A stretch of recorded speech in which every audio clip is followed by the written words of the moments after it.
Hello guys, old Scott Tucker here, Billy. How you guys doing? I'm gonna do a little, I guess, gun talk, a little ammo talk, and I'll loading on some 9mm. If any of you guys, y'all need to start reloading if you can find components. This is an old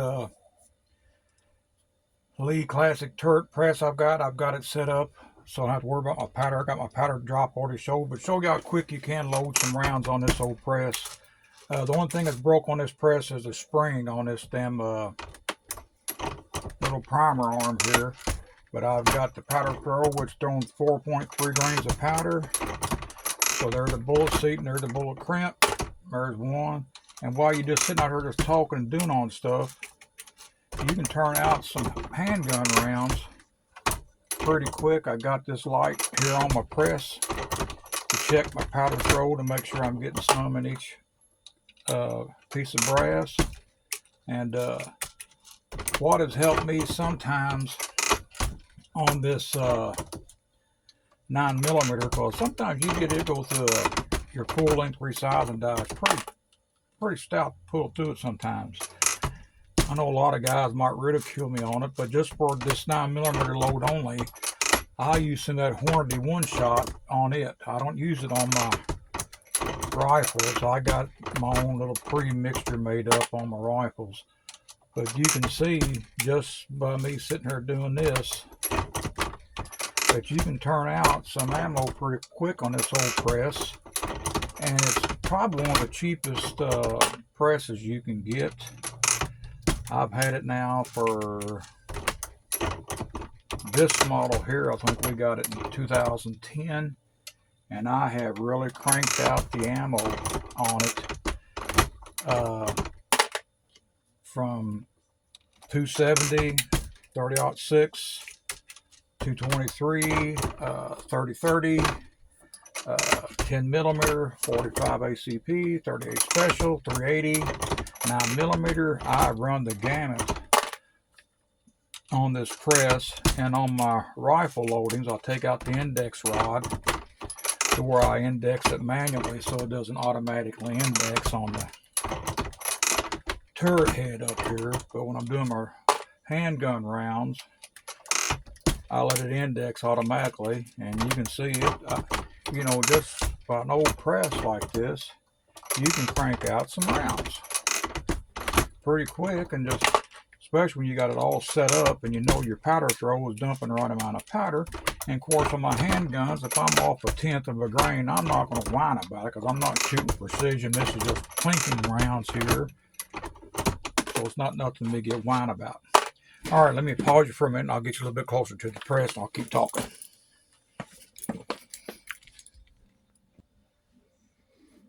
Okay, guys, what got me started on this automatically was that, guys, if you follow with anything, they're trying their hardest to get ammo taken away from us, from taxes to unavailability. I heard there's going to be a powder shortage.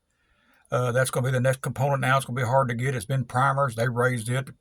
Powder's probably going to get higher than the damn hound's tooth. So if you can't reload, I hate to say it, instead of acquiring new firearms, you better get the freedom seeds to shoot your firearms, because they're messing with that.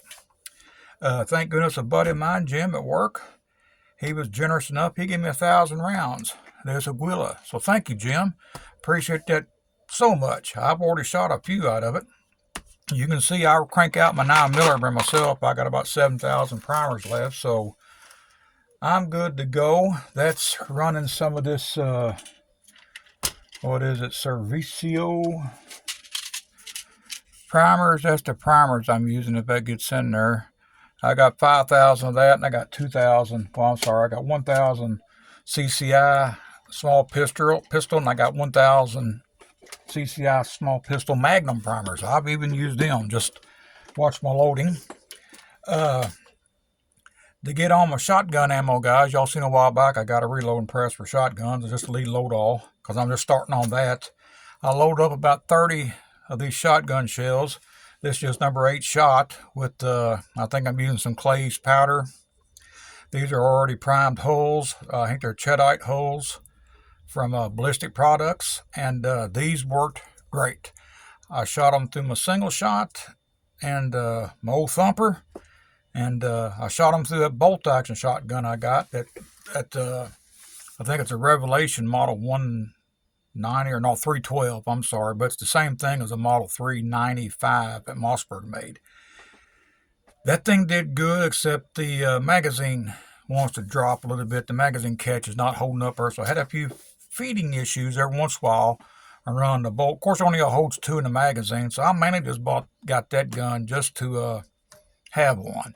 It's not like I'm going to shoot it a lot, because hell, it was made in '62. I just like it because I've never had a bolt action shotgun, and be fun to have and just to look at. But my crimps, the shells look good, the brass, the primers, everything looked good on them shotgun shells, so I'm good to go now. I'm going to start cranking out some more of them. And to get on it, buddy of mine again, Jim, has got one of these Bersa 22s, but his is a newer model. His is the double action, single action. This was the first that they made back in '85. This is the model 223. This one is a single action only. It's not double action, single action. It's a single action only. And sometimes that damn spring, she's wore out. She's had a lot of rounds to it. And but the problem's been on finding ammo. It's made it reliable, and he was having trouble with his new one.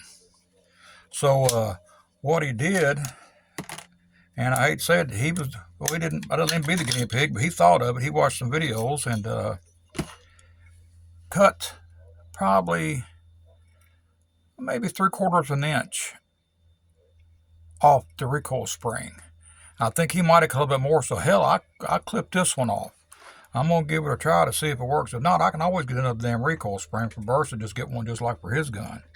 But, you know, I'm going to see if it works, because this thing, I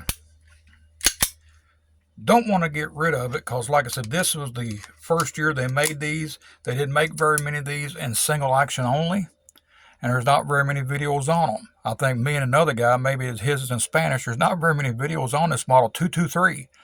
So that's why I will probably keep it, even though it is ammo picky and it's a finicky little bitch, but I'll keep it. Okay, that's about as far as where I got, guys. But like I said, you try to get ammo if you can, because they're messing with this. I don't know if any of y'all kept up with what these local states are doing. One close to me is Illinois, and man, they have been raping Illinois citizens. We all know what's been on with them. And the state of Washington out there on the West Coast, so I just seen what's coming through the pipeline on them. They are trying to get, I can't remember what the House bill was. I think they voted on it last week. What they're trying to propose will damn near throw any small mom and pop FFLs out of business. They won't be able to afford to stay in business. The guidelines they're going to put on FFLs to stay in business, from security cameras, how they store their weapons. They can have nothing in glass cases. Everything's got to be taken out of their cases and put in locked vaults every day. You got to have manpower for that. And then their surveillance cameras, so many of them, but then they got to store the info, or the data has to be stored for 4 years, 24 hours a day, 7 days a week. And that's going to take a hell of a server.